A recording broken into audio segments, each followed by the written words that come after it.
का जो बेसिक है उसको क्लियर करने वाले हैं। ठीक है, तो आज की क्लास उन बच्चों के लिए है जिनको इंग्लिश में कुछ भी नहीं आता है। ठीक है, मतलब जिन्होंने इंग्लिश पढ़ी तो है, सीखी तो है, लेकिन फिर भी समझ में नहीं आता है कि ये इंग्लिश में जो सेंटेंसेस बनते हैं, ये इंग्लिश ग्रामर किस तरह से वर्क करती है, किस तरह से हम सेंटेंस को फ्रेम करते हैं। ठीक है, तो ये चीजें हैं जो बच्चों को समझ में नहीं आती। उन्होंने बहुत सारी जगहों से, अलग अलग जगहों से, अलग अलग चैनल से, यूट्यूब पे, किताबों में, ठीक है, कोचिंग क्लासेस भी ली है, लेकिन फिर भी उनका जो कॉन्सेप्ट है ना वो उस हिसाब से क्लियर नहीं है जो होना चाहिए। तो आज की क्लास उन्हीं बच्चों के लिए है। चलिए आज की क्लास को शुरू करते हैं।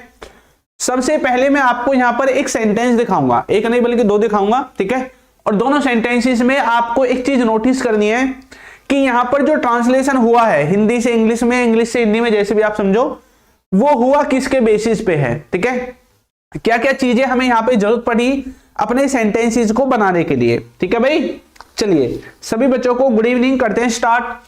तो यहां पर देखो एक सेंटेंस लिखा हुआ है। सेंटेंस में क्या लिखा है? Papa was going from home to market yesterday. ठीक है, यहां पे यस्टरडे लिखा हुआ है। दूसरा वाला लिखा हुआ है आई told Rahul but he could not understand my points. ठीक है, ये दो इंग्लिश में सेंटेंस लिखे हुए हैं और इनका जो हिंदी में ट्रांसलेशन है, इसका ये वाला है और इसका ट्रांसलेशन ये वाला है। ठीक है, तो इनका ट्रांसलेशन कैसे हुआ या फिर हिंदी से ये इंग्लिश में कैसे बना, ये जो पॉइंट है यही आज हम सीखेंगे कि आपको क्या क्या चीज सीखनी चाहिए, इसके लिए कौन कौन से टॉपिक्स जो है आपको क्लियर करने चाहिए। ठीक है, चलिए देखिए, तो यहां पर लिखा हुआ है पहला, पापा कल घर से बाजार की तरफ जा रहे थे। तो यहां पे जो ट्रांसलेशन हमने किया है, चलो पापा के लिए हमने पापा लिख दिया, फादर, डैड कुछ भी लिख सकते हैं ना, तो मैंने सेम टू सेम ऐसा ही लिख दिया। उसके बाद मैंने वाज गोइंग लिखा। ऐसा हिंदी में कौन सा शब्द मैंने देखा कि मुझे वाज गोइंग लिखना पड़ गया यहां पे, है ना। उसके बाद मैंने लिखा फ्रॉम। तो फ्रॉम तो आपने सीखा होगा कि भाई फ्रॉम का मतलब होता है से, है ना, तो चलो से के लिए तुमने फ्रॉम लिख दिया। फिर हमने लिखा होम। होम हमने लिख दिया किसके लिए? घर के लिए, तो फ्रॉम होम, घर से, ये तो समझ में आ गया। लिखा हुआ है टू मार्केट यस्टरडे। ठीक है, अब एक चीज और, चलो हमें इनका हिंदी में जो शब्द लिखे हुए हैं, इनका इंग्लिश में जो भी वर्ड होगा, जो ट्रांसलेशन होगा, वो हमें पता है, लेकिन फिर इनको हमने इसी फॉर्मेट में क्यों लिखा? क्या इस यस्टरडे को आगे नहीं लिख सकता मैं? Yesterday papa was going from home to market, क्या ऐसे नहीं बोल सकता? दूसरे वाले को देखो, I told Rahul but he could not understand my point. ठीक है, मैंने राहुल को बताया पर वो मेरी बात नहीं समझ सका, या फिर उसे मेरी बात समझ में नहीं आई, ऐसा भी बोल सकते हैं। ठीक है, तो यहां पे हमने इंग्लिश में कौन कौन से शब्दों को देखा। ठीक है, तो यही हम आज की क्लास में सीखेंगे। इसके लिए सबसे पहले आपको सेंटेंस का बेसिक समझ में आना चाहिए। क्या चीज? बेसिक।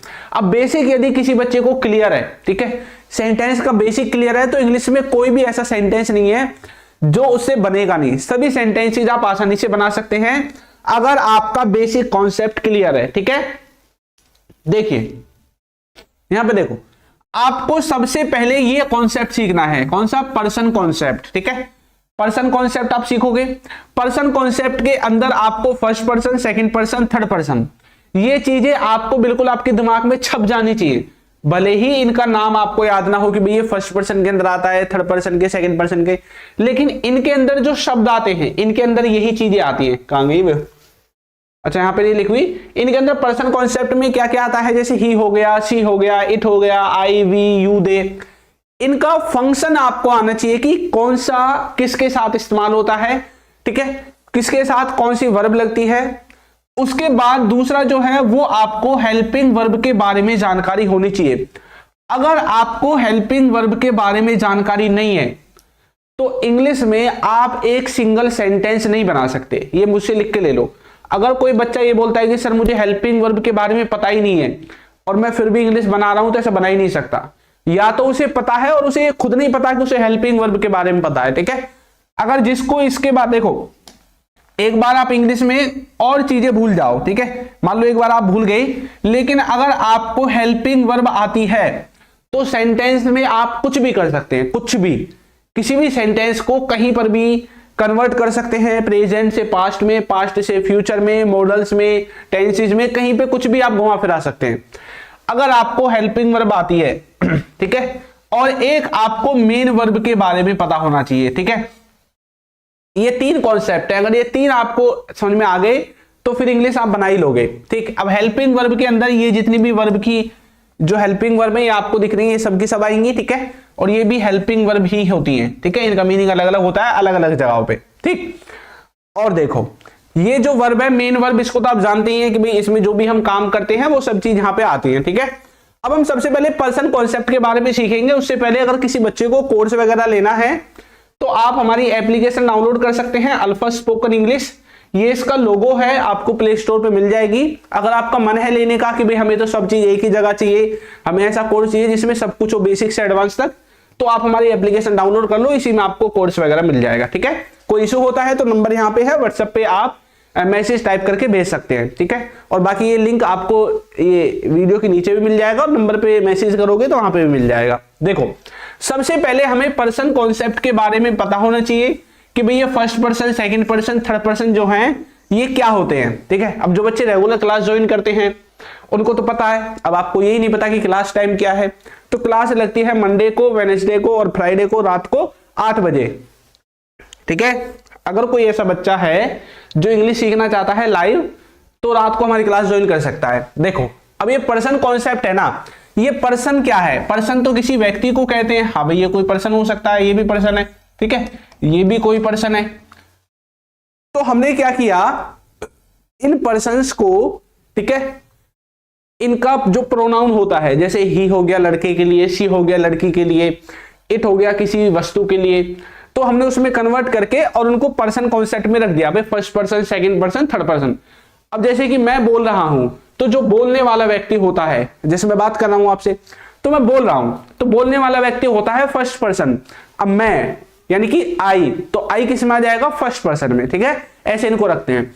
दूसरा होता है सुनने वाला। अब मैं बोलूंगा कोई ना कोई तो सुनेगा, ऐसा थोड़ी है मैं बंद कमरे में चुपचाप बोलूंगा, है ना, कोई ना कोई तो मेरी बात को सुनेगा। अब जो भी मेरी बात को सुनेगा, अब जैसे मैं स्टूडियो में हूं, ठीक है, तो यहां पे वैसे तो कोई नहीं है अभी, ठीक है, लेकिन मैं हूं बोलने वाला फर्स्ट पर्सन। लेकिन आप हैं जो अपने घरों में बैठे हुए अलग अलग देश के अलग अलग कोनों में मेरी बातों को सुन रहे हैं, तो आप सबके सब सेकंड पर्सन हो जाएंगे। क्या हो जाएंगे? सेकंड पर्सन हो जाएंगे। ठीक है भाई, इसके बाद जो हम बात करेंगे, ठीक है, जो हम बात करेंगे वो किसी ना किसी के बारे में तो करेंगे। अब मैं आपसे किसी ना किसी चीज के बारे में तो बात करूंगा, कोई ना कोई टॉपिक तो हमारा होगा।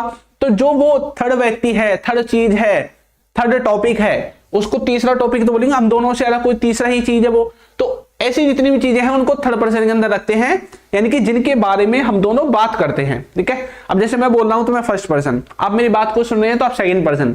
अब थोड़ी देर बाद मैं चुप हो जाऊं, अगर आप बोलना स्टार्ट कर दें तो फिर आप फर्स्ट बन जाओगे और मैं हो जाऊंगा सेकंड। ठीक है, ऐसे आप इनको समझोगे। अब देखो फर्स्ट पर्सन, सेकंड पर्सन और थर्ड पर्सन, ठीक है, इसमें क्या क्या आता है? देखो फर्स्ट पर्सन में आता है आई, मैं खुद हूं। अगर मेरे साथ एक व्यक्ति और होता है इधर, तो आप क्या लिखते? फिर आप लिखते वी। ठीक है, यानी कि आई का मतलब मैं और वी का मतलब हम।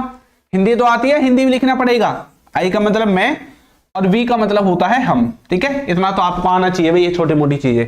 ठीक, सेकंड पर्सन जो मेरी बातों को सुन रहा है। अब आप मेरी बातों को सुन रहे हैं, आपको इंग्लिश में बोलते हैं यू, तुम, तू बोलते हैं ना तू, तो तू को और तुमको और आपको एक ही बात है, इसका मतलब होता है यू।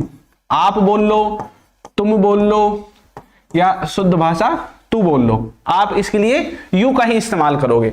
ठीक है, और अगर आप एक से ज्यादा हैं तब भी आप यू ही लिखते हैं, मीनिंग दोनों का सेम ही रहेगा। ठीक, अब जिसके बारे में हम बात करेंगे, हो सकता है मैं और आप मिलकर किसी थर्ड लड़के के बारे में बात करें। कोई लड़का है, अब हम दोनों के अलावा वो तीसरा ही व्यक्ति है, तो कोई लड़का होगा। अब लड़के के लिए क्या लगाते हैं? ही लगाते हैं। अगर हम किसी लड़की के बारे में बात करेंगे तो वो शी हो जाएगी। किसी वस्तु के बारे में बात करेंगे तो इट हो जाएगा। अब ये ही का मतलब भी वह होता है, शी का मतलब भी वह होता है, और इट का मतलब भी वह ही होता है, वह या यह है। ठीक है, बस फर्क इतना है, ये लड़के के लिए, ये लड़की के लिए, और ये किसी निर्जीव वस्तु के लिए। ठीक है, तो हमारे लिए तो थर्ड चीजें हैं। अगर ये, अब तो ये सिंगल सिंगल है, ये चीजें सिंगल सिंगल है अभी। ठीक है, अगर ये एक से ज्यादा है तो एक से ज्यादा हो जाएंगे तो हम क्या इस्तेमाल करते हैं? दे। क्या इस्तेमाल करते हैं? दे। दे का मतलब होता है वे। क्या होता है हिंदी मतलब? वे। अब यहां पे देखो ये चीजें मैंने ऐसे लिखी है, ये जो चीजें हैं ये सिंगुलर हैं। क्या है? सिंगुलर। सिंगुलर मतलब सिंगल चीज, एक चीज, एक चीज के बारे में जो बताएगा, सिंगल, सिंगुलर, सिंगल, एक व्यक्ति के बारे में। ये जो चीजें हैं ये है आपकी प्लूरल। क्या है? प्लूरल। प्लूरल यानी कि हिंदी में बोले तो बहुवचन, और इसका हिंदी में मतलब होता है एक वचन। क्या होता है? एक वचन। ठीक है, यहीं से आपके सब्जेक्ट वगैरह जो है वो इस्तेमाल होते हैं।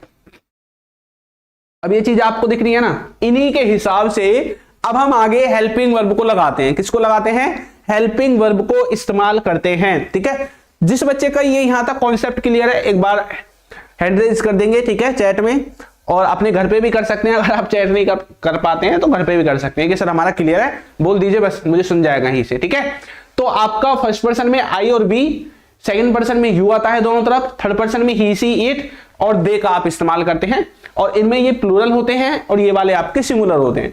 यही हैं अब आपके जो आगे सब्जेक्ट का काम करने वाले हैं, यही व्यक्ति हैं, यही शब्द हैं जो आपके किस में इस्तेमाल होते हैं। अब इन्हीं सभी शब्दों को, ये जो यहां पे लिखे हुए हैं, इन सब शब्दों को आप बोल सकते हैं सब्जेक्ट। क्या? सब्जेक्ट, क्योंकि अब ये सब्जेक्ट में इस्तेमाल होंगे, ये सब के सब सब्जेक्ट की तरह काम करेंगे। अब जो आगे हमारा फॉर्मूला बनेगा, वो फॉर्मूला क्या होता है? वो फॉर्मूला होता है कि सबसे पहले हम सब्जेक्ट लगाते हैं, है ना, उसके बाद लगाते हैं हेल्पिंग वर्ब। यही तो फॉर्मूला होता है। तो ये जो सब्जेक्ट यहां पे लिखा हुआ है, इस सब्जेक्ट के लिए अब इन्हीं शब्दों का इस्तेमाल करेंगे अपनी सेंटेंसेस को फ्रेम करने के लिए। अच्छा देखो, अगर कोई ऐसा बच्चा है जो मतलब कोर्स वगैरह नहीं खरीद सकता, उसके पास पैसे नहीं है, तो हमारे YouTube पे, इसी चैनल पे प्लेलिस्ट में जब आप जाओगे ना, चैनल पे भीतर जाके प्लेलिस्ट वाले सेक्शन में, वहां पे आपको कोर्सेस मिलेंगे फ्री वाले, 30 डेज कोर्स, 60 डेज कोर्स। ठीक है, तो आप 60 डेज वाला कोर्स कर सकते हैं, फ्री ऑफ कॉस्ट है, सब कुछ आपको मिलेगा, बेसिक से लेके एडवांस तक। टेलीग्राम पे PDF भी मिल जाएगी। ये उन बच्चों के लिए है जिनके पास पैसा नहीं है और वो इंग्लिश सीखना चाहते हैं। ठीक है, तो वो वहां से भी सीख सकते हैं। तो आपको यहां तक क्लियर हुआ। अब हम बढ़ते हैं थोड़ी सी आगे, और इनमें जो हमने अभी ये रूल लिखा है, ये वाला रूल जो हमने लिखा है कि भाई सब्जेक्ट लिखो, हेल्पिंग वर्ब लिखो, ठीक है, वर्ब लिखो, ऑब्जेक्ट लिखो। अब हम ये काबिल हो गए हैं कि इस रूल को समझ सकें, ये जो फॉर्मूला है इसको समझ सकें, ये क्या क्या काम करते हैं, सब्जेक्ट में कैसे शब्द आते हैं, अभी हमने पढ़ लिया, इनको भी आगे पढ़ लेंगे। पहले आप थोड़ा सा ये देख लो कि भैया इनका मीनिंग क्या होता है, हम इनको यूज क्यों कर रहे हैं, सेंटेंस में इनका मीनिंग क्या है, पहले थोड़ा सा आप ये समझ लो। ठीक है, फिर उसके बाद हम आगे की तरफ बढ़ते हैं। देखो क्या लिखा हुआ है, यहां पे लिखा हुआ है सब्जेक्ट के आगे क्या लिखा हुआ है कि काम को करने वाला। ये कौन है? काम को करने वाला है। अभी पीछे कौन कौन से शब्द देखे थे हमने इसमें? He, she, it, I, we, you, they, ये सभी शब्द हैं जिनसे आप पहचान सकते हैं। अगर कोई इंग्लिश में सेंटेंस लिखा हुआ है, आपको पता नहीं चल रहा सब्जेक्ट क्या है, तो इन शब्दों को पकड़ लो, सेंटेंस के शुरुआत में मिल जाएंगे, ये रहा सब्जेक्ट। ऐसे आप सब्जेक्ट को पहचान सकते हैं। ठीक है, और भाई वीडियो को भी लाइक कर दिया करो बच्चों। ओके भाई बुक अभी नहीं है, PDF आपको मिलेगी बुक की, बुक अभी प्रिंट नहीं हुई है। ठीक है, तो PDF तो आपको वीडियो के नीचे ही आपको देखने को मिल जाएगी, आप एप्लीकेशन से जाकर भी हमारी PDF वगैरह ले सकते हैं। अभी बुक फिजिकल रूप में जो है नहीं आई है। ठीक है, चलो, तो सब्जेक्ट कौन होता है? काम को करने वाला ही हमारा सब्जेक्ट होता है। अच्छा अब देखो, मैं हमेशा एक एग्जांपल देता हूं क्योंकि वो सबसे अच्छा होता है लोगों को समझाने के लिए। ठीक है, अब अपने घर में बैठे हुए हैं, ठीक, अब घर में देखो कौन क्या कर रहा है, हर कोई व्यक्ति कुछ ना कुछ कर ही रहा होगा, कोई फोन चला रहा होगा, कोई टीवी देख रहा होगा, कोई किसी से बात कर रहा होगा, कोई इधर उधर घूम रहा होगा, है ना, कोई अपना काम कर रहा होगा, कोई पढ़ रहा होगा। ठीक है, अगर आपको घर में भी नहीं दिख रहा तो घर से बाहर निकलो थोड़ी देर, गली में अपनी में जहां पे भी आप रहते हैं, वहां पे देखो कुछ ना कुछ एक्टिविटी हो रही होंगी। कोई पौधों को पानी दे रहा होगा, कोई भैंस को नहला रहा होगा, कोई भैंस का दूध निकाल रहा होगा, है ना, कोई बर्तन साफ कर रही होगी आपके घर में या पड़ोस में, या कोई पोछा लगा रहा होगा। ठीक है, कोई इधर उधर टहल रहा होगा, कोई फोन पे बात कर रहा होगा। तो हर व्यक्ति कुछ ना कुछ काम करने में इन्वॉल्व है, काम को कर रहा है। तो जितने भी व्यक्ति आप देख रहे हैं ये सब के सब सब्जेक्ट हैं। क्या है? सब के सब सब्जेक्ट है। कैसे? हमें कैसे पता चला कि ये सब के सब सब्जेक्ट हैं? क्योंकि सर डेफिनेशन कहते हैं कि काम को करने वाला ही सब्जेक्ट है। तो जितने भी व्यक्ति मैंने आपके सामने अभी बोले हैं ये सब के सब सब्जेक्ट हैं, क्योंकि ये किसी ना किसी काम को कर रहे हैं। ये सब्जेक्ट किस चीज के हैं? ये उस काम के सब्जेक्ट है जिसको ये कर रहे हैं। अब काम क्या होता है? काम होता है वर्ब, जो काम किया गया है या जो काम किया जाता है। ठीक है, ये व्यक्ति इस काम को करता है। अभी जितने भी आपने देखे वो तो हो गए सब्जेक्ट, वो जिस भी काम को कर रहे हैं वो हो जाएगी वर्ब। अब वो कुछ भी कर रहे हैं, चाहे वो खेल रहे हैं, पढ़ रहे हैं, सो रहे हैं, गा रहे हैं, नहा रहे हैं, धो रहे हैं, कुछ भी कर रहे हैं, ठीक है। तो वो सब का सब आपका क्या आ जाएगा, काम। तो इस तरह से आप वर्ब उसको एक नाम दे दोगे। हमने हर एक काम को एक नाम दे दिया, भाई ये काम है, इसको हमने वर्ब के अंदर डाल दिया बस, ठीक है। और जो करने वाला है उसको हमने सब्जेक्ट बोल दिया। ओके, ऐसे आप इसको अपने दिमाग में बिठाओगे और आपके दिमाग से बाहर नहीं जानी चाहिए, ठीक है। आगे देखो, अब आगे लिखा हुआ है हेल्पिंग वर्ब। क्या लिखा हुआ है, हेल्पिंग वर्ब। ये हेल्पिंग वर्ब बहुत ही इंपॉर्टेंट चीज है, इसको आप 200% इंपॉर्टेंट लगा लो। 100% तो सब लगाता है, 200%। जिस बच्चे को ये समझ में आ जाती है इंग्लिश, उसकी ऐसे मुट्ठी में हो जाती है, ठीक है। हेल्पिंग वर्ब क्या बता रही है, जिससे काम के समय का पता चले। जो भी हम काम करते हैं उसका समय अगर हमें पता चल जाए तो वो शब्द होता है हेल्पिंग वर्ब, इसी से पता चलता है। अब भैया ये तो हो गया काम को करने वाला, काम इसने किया ये। अब इसने ये काम कब किया, आज किया, कल किया, या आने वाले कल में करेगा, या अभी कर ही रहा है, या कर दिया है, या कर दिया था। ये सारी चीजें हमें हेल्पिंग वर्ब से पता चलती है। किससे, हेल्पिंग वर्ब से पता चलती हैं। अगर हेल्पिंग वर्ब नहीं होगी तो ये सारी चीजें पता चलेंगी ही नहीं, ठीक है। अब लास्ट में बच जाता है आपका ऑब्जेक्ट। क्या बच जाता है, ऑब्जेक्ट। ये ऑब्जेक्ट क्या है, बहुत सारे बच्चे हैं कंफ्यूज रहते हैं, ठीक है। और बहुत सारे टीचर्स भी इसको ऐसे मतलब घुमा फिरा के बताएंगे कि बच्चों को दिमाग में बैठता ही नहीं है। लेकिन आज के बाद आप ऑब्जेक्ट को कभी भूलोगे ही नहीं। देखो ऑब्जेक्ट क्या होता है, एक अलग से स्लाइड इसकी लगाता हूं, और ऑब्जेक्ट को ध्यान से देखना क्योंकि ये बहुत काम की चीज है। ऑब्जेक्ट क्या है, बहुत काम की चीज है। कैसे है काम की चीज, क्योंकि पैसिव वॉइस बिना ऑब्जेक्ट के बनेगा ही नहीं। अगर ऑब्जेक्ट नहीं तो पैसिव वॉइस नहीं, किसी सेंटेंस में ऑब्जेक्ट नहीं तो पैसिव वॉइस नहीं। ये बात ध्यान रख लेना। एक बार सब्जेक्ट को थोड़ा आप ऐसा बोल सकते हैं कि भाई हाँ ठीक है, क्योंकि हर सेंटेंस में सब्जेक्ट नहीं लगा सकते, पैसिव वॉइस में सब्जेक्ट लगेगा ही नहीं, ठीक है। लेकिन भैया बिना ऑब्जेक्ट के पैसिव वॉइस बनेगा ही नहीं। अब ऑब्जेक्ट क्या है, देखो ध्यान से समझना, एक एग्जांपल दूंगा, बस उसी को समझ लेना, ठीक है। मैंने लिख दी चाय, इंग्लिश में बोलते हैं टी, कॉफी, जो भी आप बोलना है, ठीक है, लिख लेना, ठीक है। चाय लिख दिया, पानी लिख दिया, क्या लिख दिया, पानी, वाटर, ठीक है। इसके अलावा और भी बहुत सारी चीजें हैं, चाय हो गया, चीनी हो गया, रोटी हो गया। रोटी इंग्लिश में क्या बोलते हैं बताओ, चपाती बोल सकते हैं आप, ठीक है। और इसके अलावा और क्या होता है, नमक, ठीक है। घर की चीजें गिनवा रहा हूं जो आपके आसपास ही है, ठीक। दूध हो गया, अब ठंड चल रही है तो भाई पेप्सी तो पियोगे नहीं, ठीक है, तो चाय मैंने लिखी दी है। हाँ, इन चीजों को ही ले लो, यही बहुत है, ठीक है, यही चीजें बहुत है। देखो जो भी हम काम कर रहे हैं, यहां पे देखो, यहां पे गौर दो, ये व्यक्ति काम को करता है और ये जिस काम को करता है वो है ये वाला काम। अब ये व्यक्ति इस काम को कर रहा है, इस काम को करने के लिए ये कुछ ना कुछ चीज का इस्तेमाल कर रहा होगा। ये काम किसी ना किसी चीज पे किया जा रहा होगा, कुछ ना कुछ का तो इस्तेमाल करेंगे। तो ये जो काम है ये जिस पर भी किया जाता है, किसी पर भी किया जाए, ठीक है। अब जैसे मैंने बोला क्या, मैंने बोला मैं, क्या चाय वाला है ना, मैं चाय पी रहा हूं। मैंने बोला भाई मैं चाय पी रहा हूं। किसी ने मुझसे बोला भाई क्या कर रहे हो, यार कुछ नहीं, चाय पी रहा हूं बस ठंड में, है ना। दूसरा वाला है पानी वाला, किसी ने मुझसे बोला भाई क्या कर रहा है, आपने बोला वो क्या कर रहा है, आपने बोला वो पानी गर्म कर रहा है। क्या कर रहा है, पानी गर्म कर रहा है, ठीक है। आपने बोला भाई वो तो पानी गर्म कर रहा है अभी, ठीक है, ओके। रोटी, अब हो गया भाई, जैसे आपकी मम्मी क्या कर रही है, आपने बोला मम्मी क्या कर रही है, भैया मम्मी बना रही है खाना, मम्मी खाना बना रही है। ध्यान से देखना है इसको, बना रही है, ठीक है, कभी आपको कंफ्यूजन नहीं होगा। फिर आया नमक, आपने बोला नमक, आपने बोला खाने में नमक कम है, खाने में नमक कम है। खाने में क्या कम है भैया, नमक कम है, ठीक है। दूध क्या है भैया, मैं दूध नहीं पीता। मैं क्या नहीं पीता भैया, दूध नहीं पीता। भाई क्यों नहीं पीते, क्योंकि अब चाय का मौसम चल रहा है, ठंड में तो चाय पीते हैं, ठीक है। ये मैंने हिंदी में लिखे। अब देखो ऑब्जेक्ट क्या है, ये ऑब्जेक्ट जो है ना ये वर्ब के साथ काम करता है। किसके साथ, वर्ब के। अगर वर्ब नहीं है तो ऑब्जेक्ट तो वैसे ही नहीं होगा, ठीक है। तो वर्ब का ही ऑब्जेक्ट होता है। किसका होता है, वर्ब का ही ऑब्जेक्ट होता है, और किसी का नहीं होता। कभी सोचने लगो सब्जेक्ट का ऑब्जेक्ट है, नहीं, ये वर्ब का ऑब्जेक्ट होता है हमेशा, ठीक है। ऑब्जेक्ट दो ही चीजों को होते हैं, या तो आपको वर्ब का मिलेगा या प्रीपोजिशन का मिलेगा, या तो वर्ब का मिलेगा या प्रीपोजिशन का। तो प्रीपोजिशन का ऑब्जेक्ट प्रीपोजिशन के बाद होता है, ये वर्ब के ऑब्जेक्ट होते हैं जो आप सेंटेंस में ढूंढने की कोशिश करते हैं, ठीक है।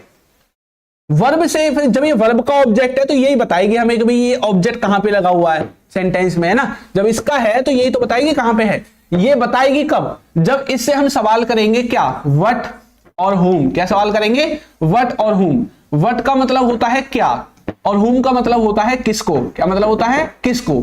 अब इससे जैसे ही आपने सवाल करना स्टार्ट किया ये तुरंत बता देगी ऑब्जेक्ट है या नहीं है। देखो पहले वर्ब पहचान लो। वर्ब क्या है, काम करना, जो भी काम कर रहा है। मैं क्या काम कर रहा हूं, यहां पे चाय को पीने का काम कर रहा हूं। वो क्या कर रहा है, वो पानी को गर्म कर रहा है। क्या गर्म कर रहा है, पानी को गर्म कर रहा है। मम्मी क्या बना रही है, काम क्या कर रही है, बनाने का। ठीक है, ये रहा बनाना, काम हो गया।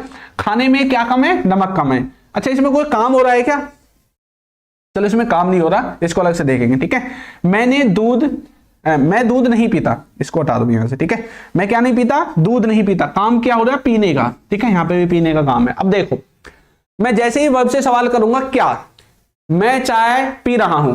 वर्ब क्या है, पीना। मैंने बोला क्या पी रहा है, जवाब आएगा सेंटेंस में आएगा क्या, चाय।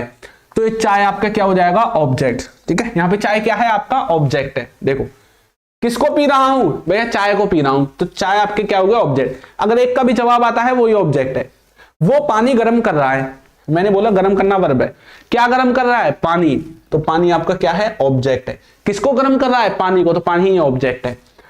मम्मी खाना बना रही है, बनाने का काम कर रही है मम्मी। मैंने बोला क्या बना रही है, उसने बोला खाना। क्या बना रही है, खाना। किसको बना रही है, खाने को, तो खाना आपका क्या हो जाएगा, फूड, यानी कि ऑब्जेक्ट हो जाएगा। खाने में नमक कम है।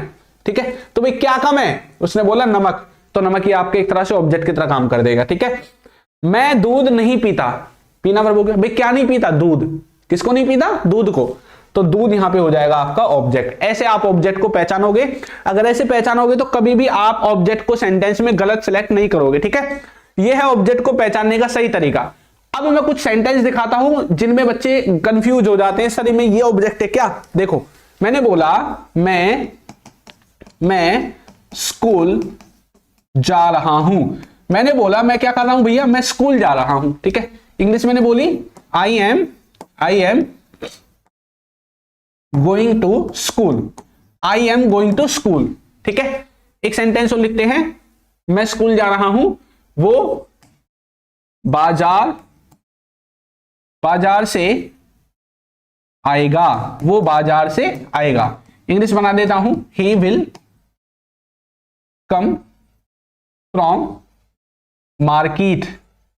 He will come from market. ये दो ही बहुत है। ठीक है, डेफिनेशन याद है ना, क्या और किसको। ठीक है, ये सवाल करना है किससे, वर्ब से। ठीक है, कभी नहीं बोलोगे।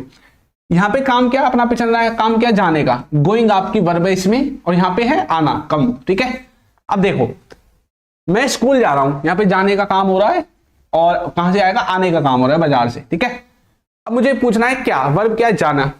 क्या जा रहा है, जवाब आया मैं, लेकिन मैं तो सब्जेक्ट है, हमें पता है, तो ऑब्जेक्ट का कोई जवाब आया। किसको जा रहा है, कोई जवाब नहीं आया।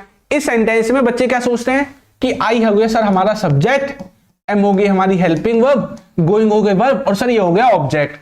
भैया ये वर्ब का ऑब्जेक्ट नहीं है, जो ऑब्जेक्ट आप ढूंढ रहे हैं ये वो वाला ऑब्जेक्ट नहीं है। ठीक है, ये ऑब्जेक्ट है इस टू का, वर्ब का नहीं।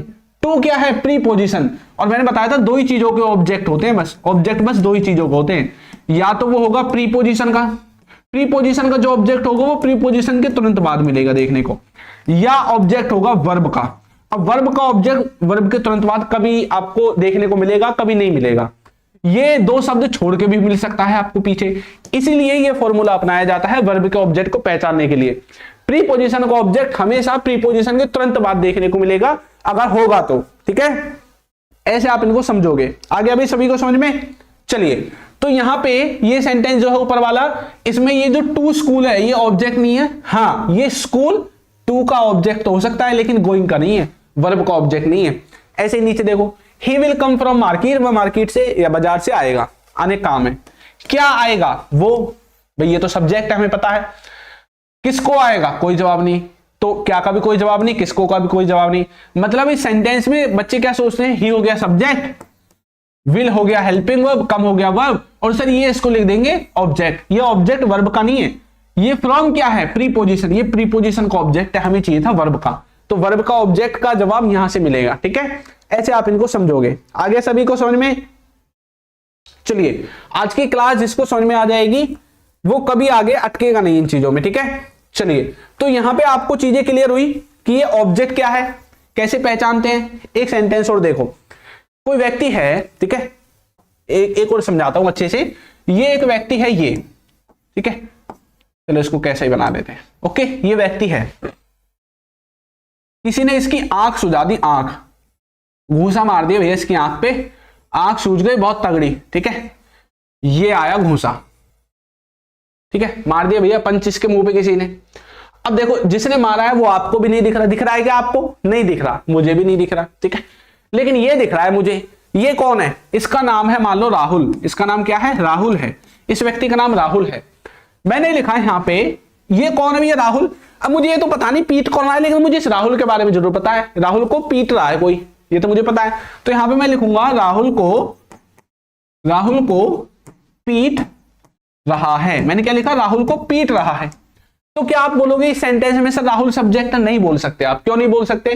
क्योंकि काम को करने वाला सब्जेक्ट होता है, काम को करने वाला। क्या यहां पे काम को करने वाला आपको दिखा? नहीं। सेंटेंस पढ़ के देखो, दिखा राहुल को पीट रहा है। कौन पीट रहा है? जवाब ही नहीं आया, क्योंकि सेंटेंस में क्या नहीं है? सब्जेक्ट नहीं है। आप ये मत सोचना ये राहुल सब्जेक्ट है, नहीं, सब्जेक्ट नहीं है। ये राहुल पे पीटने का काम किया जा रहा है, पीटने का काम इस पे किया जा रहा है। तो जो एक्शन को रिसीव करता है, रिसीवर जो होता है, जो एक्शन को खुद अपने ऊपर लेता है, कोई मुझको पीटने लगे तो मैं काम तो कर रहा हूं, मुझ पे तो काम किया जा रहा है, ठीक है। अब मैं, ये पेन है, पेन, ये पेन का इस्तेमाल करके मैं यहां पे लिख रहा हूं, ठीक है। अब कोई ये ना बताइए किसने लिख दिया, लेकिन सिर्फ ये बोले कि यहां पे लिखा जा रहा है। अब लिख कौन रहा है ये तो पता ही नहीं है। तो जिस पर काम किया जाता है, जो एक्शन को रिसीव करता है, एक्शन को ग्रहण करता है, रिसीव करता है, ये व्यक्ति है वो एक्शन को रिसीव कर रहा है। पीटने के काम इस पे किया जा रहा है। तो जिस पे भी काम किया जाता है वो होता है ऑब्जेक्ट। ये पैसिव वॉइस का सेंटेंस है। पैसिव वॉइस में ऑब्जेक्ट आपको ऐसे ही देखने को मिलेगा। आगे से देखने में मिलेगा कि सब्जेक्ट लगेगा, यहां से देखने में लगेगा सब्जेक्ट। आगे बढ़ोगे और सेंटेंस को गौर से देखोगे तो ये ऑब्जेक्ट बदल जाएगा अपने आप आपके दिमाग में, अगर आपको कॉन्सेप्ट क्लियर है, ठीक है। अब ये जो सेंटेंस है, अब इसको बनाने के लिए हमें पैसिव वॉइस का स्ट्रक्चर जो है आना चाहिए, ठीक है। सभी को क्लियर यहां तक? चलिए आगे बढ़ते हैं। अब यहां पे ये जो कॉन्सेप्ट हम सीख रहे थे, क्या किसी को इन कॉन्सेप्ट में दिक्कत है? देखो, अगर क्लास आप रेगुलर ज्वाइन करोगे ना तो कोई भी दिक्कत आपको नहीं होने वाली, कोई भी सिंगल एक छोटे से छोटा डाउट भी आपका क्लियर हो जाएगा अगर आप हमारी क्लासेस रेगुलर ज्वाइन करोगे कि चीजें कैसे काम करती हैं। तो सब्जेक्ट के बारे में पता चला, ऑब्जेक्ट के बारे में, वर्ब के बारे में और हेल्पिंग वर्ब के बारे में। अब मैं आपको थोड़ा सा डिटेल में चीजें बताता हूं, डिटेल में, ठीक है। जिन बच्चों का कॉन्सेप्ट क्लियर नहीं होता ना, जिनका बेसिक बहुत खतरनाक लेवल का है, यानी कि बेसिक बहुत खतरनाक लेवल का है, अच्छा नहीं बुरा, खतरनाक लेवल में बुरा है, ठीक है, वो बच्चे हमारी क्लास जरूर ज्वाइन करें। देखो हेल्पिंग वर्ब, ये क्या है? Helping verb. फिर आपकी आती है मेन वर्ब। कौन सी वर्ब? Main verb. ये कौन सी होती है भैया? जिसकी फॉर्म्स चलती है फर्स्ट, सेकंड, थर्ड, ठीक है। फिर आपकी आती है ऑब्जेक्ट। क्या आता है? ऑब्जेक्ट। नॉर्मल स्ट्रक्चर होता है सेंटेंस को बनाने का, ये स्ट्रक्चर होता है। इसी के हिसाब से हम सेंटेंस में चेंज करते हैं। अभी हमें नेगेटिव बनाना है तो क्या करेंगे? हेल्पिंग वर्ब के बाद नोट लगा देते हैं, हमेशा हेल्पिंग वर्ब के बाद नोट। हमें इंटरोगेटिव बनाना है तो हम हेल्पिंग वर्ब को उठा के आगे लगा देते हैं। यही आगे पीछे घूमते रहते हैं, बस रहती ये चार चीजें ही हैं। इनको देखिए कैसे लगाते हैं, सीरीज में चलना। सब्जेक्ट सबसे मेन चीज है ये हेल्पिंग वर्ब। लेकिन अगर आप हेल्पिंग वर्ब पे फोकस नहीं करना चाहते तो एक चीज पे फोकस करो, वो है आपकी वर्ब। ये वर्ब कौन सी? Main verb. सब कुछ इसी के लिए हो रहा है, सब कुछ इसी के लिए हो रहा है। ये पूरा सेंटेंस ही इसी के लिए है। अगर ये ना होगी तो सेंटेंस ही खत्म है। सेंटेंस में कुछ बचा ही नहीं, बनेगा ही नहीं। किसी सेंटेंस में मेन वर्ब दिए तो सेंटेंस बनेगा ही नहीं। अब बोलोगे सर आप कैसे बोल रहे हो, ये तो बन गया he has a car. Sir ये तो बन गया ही हैज ए कार, यहाँ पे तो वर्ब है ही नहीं। ये तो हेल्पिंग वर्ब रही, ये आर्टिकल रहा और ये किसी वस्तु का नाम रहा और ये सब्जेक्ट रहा, काम तो है ही नहीं। भैया जब किसी सेंटेंस में वर्ब जो है, मेन वर्ब जो है वो वर्ब की फॉर्म में नहीं होती, तो ये जो होती है ना हेल्पिंग वर्ब, ये ही मेन वर्ब बन जाती है। ये क्या बन जाती है? मेन वर्ब बन जाती है। तो अब मेन वर्ब का फर्ज ये हेल्पिंग वर्ब पूरा करेगी सेंटेंस में। अब ये मेन वर्ब है यहाँ पे, ठीक है। तो ये मत बोलना कभी भी आज के बाद कि सर बिना मेन वर्ब के सेंटेंस बन जाएगा, बनेगा ही नहीं सेंटेंस बिना मेन वर्ब के। कितने घोड़े दौड़ा लेना, नहीं बनेगा, ठीक है। अब सब कुछ जो है वो इसी के लिए होता है। अगर ये समझ में आ गया तो सब कुछ आ गया। देखो ये है काम, ये क्या है? काम। अब किसी से हमें कुछ काम होता है तभी तो हम उसके पास जाते हैं। अब हमें किसी से कोई काम ही नहीं है तो हम उसके पास क्यों जाएंगे, यही आप सोचते हैं ना। अब देखो, अब कोई भी चीज देखो, आप काम के लिए ही कुछ ना कुछ करते हैं। आपको कुछ काम होगा किसी से, मान लो आप घूमने जाना है, कुछ खाने जाना है तो दोस्तों को बुला लेते हैं, कहीं पे वैसे घूमने जाना है तो रिश्तेदारों को बुला लेते हैं, कुछ करना होता है तो फिर भी किसी ना किसी को बुला लेते हैं। तो काम के लिए ही सब कुछ होता है। और उस काम को करने का ये जो काम है, इस काम को करने के लिए कोई ना कोई समय आपको जरूर चाहिए। भाई बिना टाइम के कैसे काम कर दोगे आप। ये वीडियो भी किसी ना किसी समय में चल रही है, अभी तो ये प्रेजेंट है, कुछ समय बाद पास्ट हो जाएगा, लेकिन अगर पीछे जाके सोचे तो ये अभी फ्यूचर होगा किसी के लिए, ठीक है। तो काम को करने के लिए कोई ना कोई समय चाहिए, और समय तो हम निकाल लेंगे। ये काम करेगा जो व्यक्ति, तो काम को करने वाला भी चाहिए। कौन चाहिए? काम को करने वाला भी चाहिए। इस काम को करने वाला कोई ना कोई चाहिए। ये काम जिसपे किया जाएगा वो व्यक्ति भी हमें चाहिए या वो वस्तु भी हमें चाहिए। तो इस काम के लिए ही सब कुछ है, इस काम के लिए ही सब कुछ है, इस काम के लिए ही ये सब्जेक्ट है, इस काम के लिए ही ये हेल्पिंग वर्ब है, और इस काम के लिए ही ये ऑब्जेक्ट है, ठीक है। इतनी डिटेल में आपको किसी ने नहीं बताया होगा आज तक। अगर बताया हो तो मुझे बता दो। ये जो आप कंफ्यूज रहते हैं ना, वो इसलिए रहते हैं कि आपका कॉन्सेप्ट क्लियर होता ही नहीं है। आप बहुत सारी वीडियोस देखते हैं, सब कुछ देखते हैं, लेकिन फिर भी आपका कॉन्सेप्ट नहीं क्लियर होता है ना। वो रटते रह जाते हैं कि सर सब्जेक्ट आएगा, फिर हेल्पिंग वर्ब, फिर मेन वर्ब और फिर ऑब्जेक्ट। बस इतने रटने में जिंदगी निकल जाएगी, इंग्लिश सीखोगे ही नहीं, ठीक है। चलिए, अगर इतने अच्छे से किसी ने बताया तो मुझे बता दो आप, जैसे मैंने आपको डिटेल में समझाया है, ठीक है। चलो, अब यहां पे एक चीज सीखो। ये आपने सीख लिया कि भाई ये काम है, इसी के लिए सब कुछ है। इस काम का समय बताएगा ये, और इस काम को करेगा कौन? ये काम किया किस पे जाएगा? इस पे। ये चीज तो मुझे पता चल गई, ठीक है सर, पता चल गई, ठीक है। अब मैं आपको यहां पे कुछ चीजें दिखाना चाहता हूं, ठीक है। चलो, अब यहां पे आपको एक कॉन्सेप्ट और सीखना है इनके साथ। अब आप इतना सीख गए हैं तो एक छोटी सी चीज और सीख लीजिए, ठीक है। अगर वो सीख लेंगे तो फिर आप आगे अटकोगे नहीं कभी भी। देखो, अब वो चीज क्या है, छोटी है, ज्यादा बड़ी नहीं है। देखो, ये जो सब्जेक्ट है, सब्जेक्ट जो है, सब्जेक्ट के हिसाब से ये लगेगा हेल्पिंग वर्ब। सब्जेक्ट डिसाइड करेगा मुझे कौन सी हेल्पिंग वर्ब चाहिए। भाई सब्जेक्ट में आएगा ही, इधर हमारे पास बहुत सारी हेल्पिंग वर्ब हैं, जैसे हमारे पास इज एम आर भी है, हैज हैव भी है, डू डज भी है, बहुत सारी चीजें हैं, सबको नहीं लिखूंगा, ठीक है। तो बहुत सारी चीजें हैं। अब ये ही बताएगा मुझे क्या चाहिए, तो सब्जेक्ट बताएगा इसको क्या चाहिए। ये क्या है, अभी पढ़ा था पर्सन कॉन्सेप्ट में, ये थर्ड पर्सन सिंगुलर है। ये सिंगुलर में आया था थर्ड पर्सन के अंदर, इसलिए इसको थर्ड पर्सन सिंगुलर बोलते हैं। तो ये जो है ये बताएगा इसको क्या चाहिए। भाई क्या इसको इज चाहिए? हाँ भाई इसको इज चाहिए। क्या इसको एम चाहिए? नहीं चाहिए। क्या इसको आर चाहिए? नहीं चाहिए। क्या इसको डू चाहिए? नहीं चाहिए। क्या इसको डच चाहिए? हाँ सर डच चाहिए। तो ये इनको सिलेक्ट क्यों कर रहा है? ये अपनी जैसी चीजों को तो लेगा या अपने से बाहर ले लेगा अपनी जैसी। भाई ये मेरी जैकेट है, ठीक है। अब भाई ये जो है ये मैं अपनी साइज की तो लूंगा, या आप इससे छोटी ले लूंगा तो आएगी नहीं, बड़ी ले लूंगा तो बुरी लगेगी, है ना। तो ये क्या करता है, अपनी जैसी चीजों को डिसाइड कर रहा है। ये कैसा है फिर? ये अभी हमने पढ़ा, ये क्या था? सिंगुलर। ये क्या था? सिंगुलर था। ये सिंगुलर कैसा सिंगुलर था? थर्ड पर्सन के अंदर था। किसके अंदर? थर्ड पर्सन के अंदर था। ये थर्ड पर्सन के अंदर था ये सिंगुलर।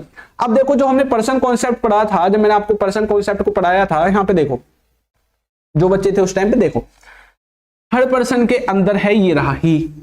किसकी कैटेगरी में है? सिंगुलर। तो इसको बोलते हैं थर्ड पर्सन का सिंगुलर। ये रहा, ऐसे ही सी है, ऐसे इट है। तो ये तीनों एक ही कैटेगरी के, सिंगुलर के अंदर ही है, थर्ड पर्सन में अंदर है। तो सबसे ज्यादा इस्तेमाल होते हैं ये चीजें आपकी, ही सी इट, ठीक है। जिनको ये याद रहेंगे उनको कभी कोई दिक्कत नहीं आएगी। अब देखो, जब ये ऐसी चीजें, इसका नाम है, तो ये भी तो सिंगुलर होंगे। हाँ सर ये सिंगुलर है। क्यों? क्योंकि ये सिंगुलर है, ये अपनी जैसी चीजें लेगा। ये सिंगुलर है तो इसको सिंगुलर चाहिए। अब जैसे मैंने ले लिया यहाँ पे ही की जगह, मान लो हम ले लेते हैं वी। अब वी के साथ इज लगेगा? नहीं लगेगा। वी के साथ आर लगेगा? सर लगेगा। क्यों लगेगा आर वी के साथ? क्योंकि वी क्या है? प्लूरल है। क्या है? प्लूरल, बहुवचन। तो प्लूरल को प्लूरल चाहिए, सिंगुलर को सिंगुलर चाहिए। ऐसे इनका जो कॉन्सेप्ट है वो चलता है, ठीक है। प्लूरल को प्लूरल चीज चाहिए, सिंगुलर को सिंगुलर चीज चाहिए। अगर ये चीज आपको क्लियर हो जाएगी तो आप आगे कोई भी सेंटेंस बनाओगे फिर, ठीक है भाई। चलिए, तो यहां तक सभी को क्लियर है। सब्जेक्ट के हिसाब से हेल्पिंग वर्ब लगेगी, ठीक है सर, यहां तक फंडा खत्म। फिर ये हेल्पिंग वर्ब, ये क्या है? ये कोई खेलने आई है क्या यहाँ पे? नहीं। हेल्पिंग वर्ब के हिसाब से वर्ब की फॉर्म लगेगी। हेल्पिंग वर्ब के हिसाब से वर्ब की फॉर्म लगेगी। चलो भैया, वी के हिसाब से हमने आर तो देख लिया। अब आर के हिसाब से आगे की स्टाइल देखो सेंटेंस की। आर के हिसाब से लगेगा कि इसको अब आईएनजी वाली चाहिए, थर्ड फॉर्म चाहिए, पहली फॉर्म चाहिए, दूसरी फॉर्म चाहिए, या फिर एस या ईएस वाली चाहिए, ये आपका आर डिसाइड करेगा इसको कौन सी चाहिए। यहाँ पे इज डिसाइड करेगा, यहाँ पे डज डिसाइड करेगा, यहाँ पे डू, ठीक है। और ये जो बची चीजें हैं यानी कि आपकी हेल्पिंग वर्ब डिसाइड करेगी इसको वर्ब की कौन सी फॉर्म चाहिए, ये हेल्पिंग वर्ब के ऊपर डिपेंड करता है, ठीक है। और अब बोलोगे सर फिर तो ये वर्ब भी डिसाइड करेगा कौन सा ऑब्जेक्ट चाहिए इसको। भाई ये वर्ब ऑब्जेक्ट डिसाइड कर सकता है, ठीक है, लेकिन ये ऐसा इसमें फंक्शन नहीं करता है। अब ये थोड़ी है कि भाई अब जैसे मान लो मुझे कोई पीटना है, मैंने बोला मुझे कोई पीटना है, ठीक है, मैंने बोला मुझे कोई पीटना है, ये जो कोई है ना यही मेरा ऑब्जेक्ट बनेगा। भाई मैं गली में निकला अपनी में बाहर या बाजार में गया, मार्केट में गया, बहुत सारे लोग दिखाई दिए, है ना, अब मैं ढूंढ रहा हूं भाई किसको पीटूं, ठीक है। तो हाँ यहाँ पे वैसे अब पीटना शब्द जो है ये अब ये डिसाइड थोड़ी करेगा इसको कौन सा व्यक्ति चाहिए, किसको पीटना है, भाई नहीं, ये तो हम कर ही देते हैं, ऑब्जेक्ट पर एक्शन कर ही देते हैं, ये एक्शन जो करेंगे ऑब्जेक्ट पे ही कर देते हैं अपना, ठीक है, ऐसे होता है। तो ये जो ऑब्जेक्ट है इसको ये वर्ब डिसाइड नहीं करता है, इसको ये सब्जेक्ट डिसाइड करता है कि ये काम किस पे करना है, ये वर्ब डिसाइड नहीं करता ऑब्जेक्ट को। अब यहाँ पे मुझे कोई पीटना है, अब इस कोई को भैया मुझे मिल गया, मान लो मुझे एक व्यक्ति मिल गया जिसका नाम है राहुल, जिसका नाम क्या है, राहुल है, ये रहा राहुल। अब भैया मैंने बोला मुझे राहुल पीटना है, हाँ मिल गया मुझे ऑब्जेक्ट मेरा, लेकिन ये ऑब्जेक्ट मिला किसे है, मुझे मिले है, तो ये सब्जेक्ट डिसाइड करता है कि इसको कौन सा ऑब्जेक्ट चाहिए काम करने के लिए, ठीक है, ये ऐसी चीजें आपकी काम करती हैं। ओके चलिए क्लियर है भाई सभी को, इस तरह से आप इन चीजों को समझोगे। अब मैं आपको थोड़ा हेल्पिंग वर्ब के बारे में बता देता हूं, ठीक है, क्योंकि हेल्पिंग वर्ब के बारे में ज्यादा चीजें मैंने बताई नहीं है। हेल्पिंग वर्ब बताती है समय, क्या बताती है, समय, ठीक है, तो इसके सामने लिख लो समय। अब ये समय भी भैया 3 तरह का होता है, 3D में है ना यहाँ पे, मतलब इंडिया, यहाँ पे इंडिया में नहीं धरती पे, ठीक है। तो प्रेजेंट हो गया, एक पास्ट हो गया, फ्यूचर, एक बीता हुआ समय, एक जो चल रहा है और एक जो आएगा अभी। अब कुछ बच्चे सोचते हैं बीता हुआ समय तो वो ही है सर कल का, आज जैसे मान लो कितनी तारीख है, आज कोई भी तारीख हो, मान लो आज हम मान लेते हैं 10 तारीख, मान लो हम मान लेते हैं आज है 10 तारीख, वैसे आज 11 है, 11 ही मानते ना, आज है 11 तारीख ये रही, ठीक है। अब बोल रहे हैं कि बच्चे सोचते हैं कि ये पीछे की जो 10 तारीख है ना, ये पीछे की जो 10 तारीख है, भाई लिख क्यों नहीं रहा, ये जो पीछे की 10 तारीख है ये ही है पास्ट, भैया ये पास्ट नहीं है, ये तो बहुत पीछे का पास्ट है, ये हर एक चीज जो निकल गई पीछे, ये हर एक चीज पास्ट है। हर सेंटेंस को आप पास्ट में बना सकते हैं, हर चीज जो आपने सुनी है और जो मैंने बोल दी है वो पास्ट में चली गई है। प्रेजेंट बस इतना ही है, प्रेजेंट इतना ही। देखो यहां से हमने स्टार्ट किया, 8 बजे पढ़ना स्टार्ट किया क्लास को, ये चलते चलते चलते चलते चलते चलते चलते चलते चलते और चल ही रहे हैं, अभी अब बज गए 9, लेकिन अभी चल ही रहे हैं, टाइम तो रुका ही नहीं, आज तक चलता ही रहेगा। बस प्रेजेंट इतना ही है, जो काम चलता जा रहा है, जो पल भर का, क्षण भर का जो टाइम ये हमारा चल रहा है अभी, यही प्रेजेंट है बस, और कोई प्रेजेंट नहीं है, यही है प्रेजेंट, ठीक है। और सब कुछ, ये सब कुछ पास्ट है, और सब कुछ हर एक सेकंड में जो आने वाली चीजें हैं वो फ्यूचर है। वो क्या है, वो फ्यूचर है, जो आने वाला समय है, हर एक सेकंड हमारी क्या है, फ्यूचर है, वो फ्यूचर में आपकी काउंट होगी, ठीक है। हाँ भाई विप्लव, 1 आवर क्या 1 सेकंड पहले भी आप पास्ट कह सकते हैं। भाई मैं अभी बोलने लगूं, अभी मैंने थोड़ी देर पहले तुम्हें पढ़ाया था ना सब्जेक्ट, थोड़ी देर पहले, अभी तो हुआ है, मुश्किल से 5 मिनट हुई होंगी, तो वही सब्जेक्ट जो मतलब जो हम बोल रहे हैं काम, वो पास्ट में चला गया, अब हर एक चीज पास्ट में चला गया। अब देखो मैंने आपको अभी ये समझाया था ना 2 सेकंड पहले, ये चीज भी पास्ट में चली गई। अब बस ये प्रेजेंट तो क्षण भर का ये जो हम जी रहे हैं, बस यही है प्रेजेंट, और कुछ नहीं है प्रेजेंट, ठीक है। हर चीज पास्ट है, ठीक, और जो हर एक सेकंड में जो आने वाली है वो फ्यूचर के अंदर आएगी। तो प्रेजेंट को बताने के लिए कुछ शब्द बताए गए हैं, पास्ट को बताने के लिए कुछ शब्द हैं, और फ्यूचर को बताने के लिए कुछ शब्द हैं, ठीक है। प्रेजेंट के लिए ये वाले शब्द हैं भाई, is, am, are, has, have, do, does, ये प्रेजेंट को बताने के लिए। पास्ट को बताने के लिए ये वाले शब्द हैं, ठीक है, वाज, वर, हैड और डिड। फ्यूचर को बताने के लिए आप विल का इस्तेमाल करोगे, शैल का इस्तेमाल भी कर सकते हैं, ठीक है। लेकिन शैल आजकल टेंसेज में कम यूज हो रहा है, मॉडल्स में ज्यादा हो रहा है, मॉडल्स में, ठीक है। तो वैसे ना एक बात बताऊं आपको, मैं जब टेंसेज पढ़ाता हूं ना, मैं सेल को नहीं पढ़ाता उसमें, मैं सिर्फ विल ही पढ़ाता हूं, क्योंकि विल ही रह गया है, ठीक है, टेंसेज में पढ़ने के लिए। सेल को आप मॉडल वगैरह में पढ़ सकते हैं, पढ़ना चाहते हैं, बाकी इसकी इतनी जरूरी नहीं है अभी फिलहाल। आप विल से ही काम चलाओगे तो भी आपका सेंटेंस सही बनेगा, तब भी सेंटेंस में आपको कोई दिक्कत नहीं दिखाई देगी, ठीक है भाई। चलिए सभी को क्लियर हो गया।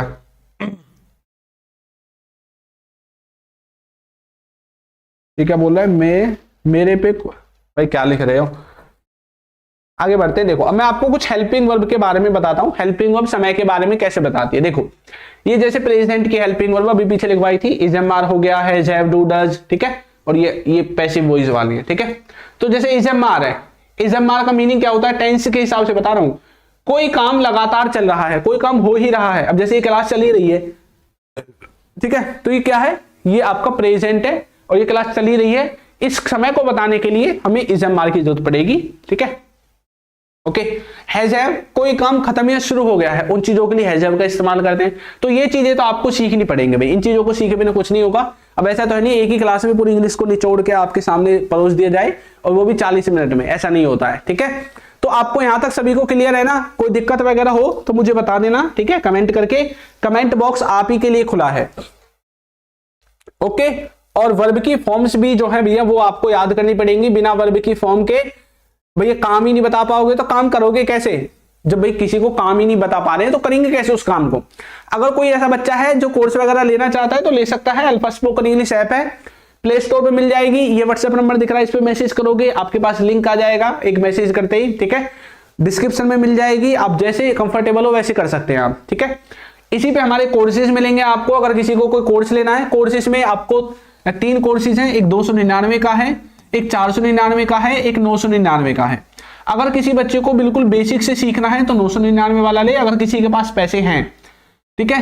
अगर पैसे कम हैं तो 499 वाला ले, और 299 वाला नहीं लेना किसी को भी। ये सिर्फ उन्हीं को लेना है जिनको खाली बेसिक चाहिए, बेसिक, बस बेसिक चाहिए और नीचे कुछ भी, खाली बेसिक क्लियर हो जाए बस, और नीचे कुछ भी ना। एडवांस का एक टॉपिक है, इसमें कुछ भी नहीं है, कभी बाद में बोलो, पहले बता रहा हूं, ठीक है।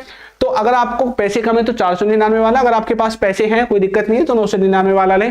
बोलोगे सर दोनों में बेसिक से एडवांस है, हाँ, लेकिन ये कोर्स अपडेटेड है, ये अपडेटेड है, ये अपडेटेड है, और ये अपडेटेड इतना नहीं है, लेकिन इससे भी आप इंग्लिश सीख जाओगे। ये उनके लिए जिनके पास पैसे नहीं है, ठीक है। और हमारी क्लासेस का टाइम होता है मंडे, वेडनेसडे, फ्राइडे रात को 8 बजे। 3 दिन क्लास लगती है, मंडे को, वेडनेसडे को, फ्राइडे को रात को 8 बजे, सोमवार, बुधवार और शुक्रवार, ठीक है। अब हम मिलेंगे अगली क्लास में नए टॉपिक के साथ। तब तक के लिए सभी बच्चों को टाटा बाय बाय, और वीडियो को जरूर लाइक करके जाएं, ठीक है। अगर आपको क्लास अच्छी लगी, कुछ सीखा है तो जरूर लाइक करें। Thank you.